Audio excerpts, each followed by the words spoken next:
Hello guys, welcome back to the channel. आज की video में हम देखने वाले हैं कॉलर्स टैक्स फंक्शन के बारे में, जो कि बहुत इंपॉर्टेंट होता है अगर हमें ब्लैंक से डील करना है।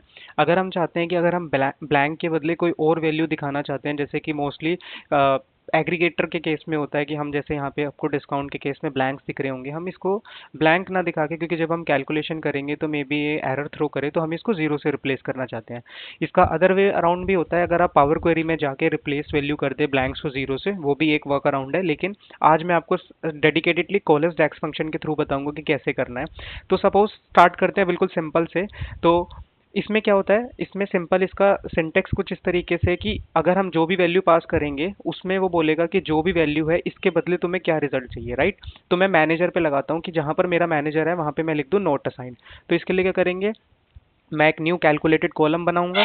कैलकुलेटेड कॉलम में मैं लिख देता हूँ, इसका नाम दे देते हैं मैनेजर अंडरस्कोर फाइनल, राइट। और अपना फंक्शन स्टार्ट करते हैं। ठीक है, इसमें जैसे कि आपको यहाँ पे दिख रहा होगा, return the first argument that does not evaluate to blank value if all the argument evaluated to blank, blank is return. मैं इसको सिंप्लीफाई करता हूँ।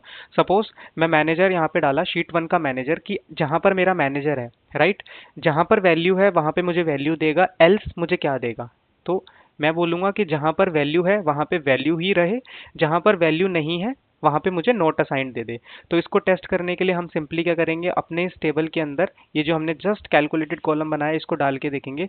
तो आप देख रहे होंगे कि यहाँ पे क्या हुआ, जहाँ पर मेरा ब्लैंक था ये ब्लैंक की जगह नॉट असाइंड आ गया।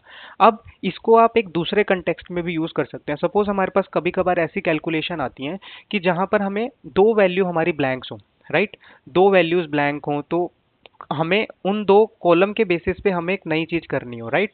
तो उस केस में कैसे करेंगे, सपोज मैं बोलता हूँ कि यहाँ पर मेरा प्रॉफिट ब्लैंक है, राइट। मैं बोलता हूँ कि अगर मेरा प्रॉफिट ब्लैंक है तो मुझे सेल्स अमाउंट दे दे, राइट। अगर मेरा प्रॉफिट ब्लैंक है तो मुझे सेल्स अमाउंट दे दे, एल्स मुझे ज़ीरो दे दे। तो मैं आपको ये करके बताता हूँ।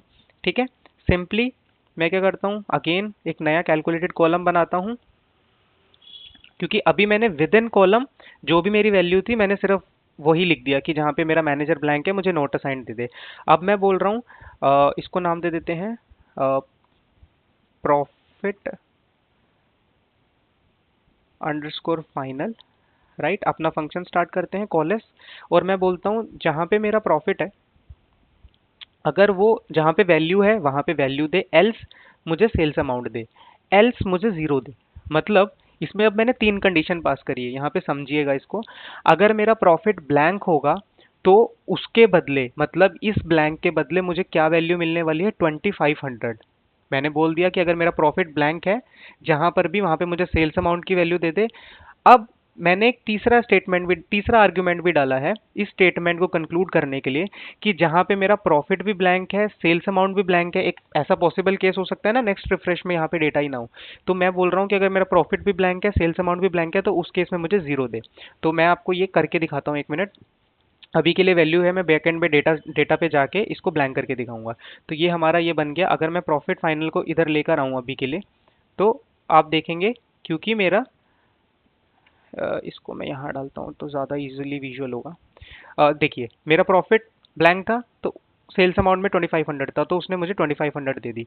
अगर मैं अब अपने डेटा में जाऊँ, अगर मैं वापस अपने डेटा में जाऊँ, ठीक है, इस डेटा सेट को एक बार ओपन होने दीजिए।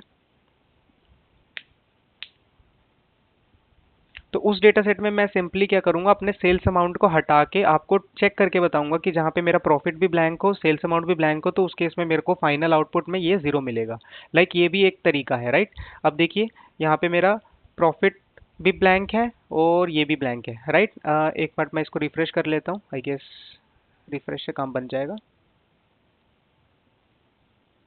ओके, ये हो गया, तो कोई नीड नहीं है।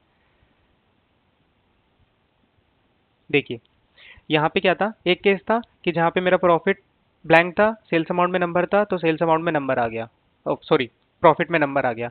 यहाँ पे देखिए मेरा प्रॉफिट ब्लैंक है, सेल्स अमाउंट ब्लैंक है, तो जीरो आ गया। तो दैट मीन्स आप इसको अपने अकॉर्डिंग मल्टीपल तरीके से यूज़ कर सकते हैं ब्लैंक से डील करने के लिए। आई होप आपको ये छोटा बहुत इंपॉर्टेंट डैक्स फंक्शन समझ में आया होगा। अगर समझ में आया तो please do like share and subscribe. Till then, thank you so much.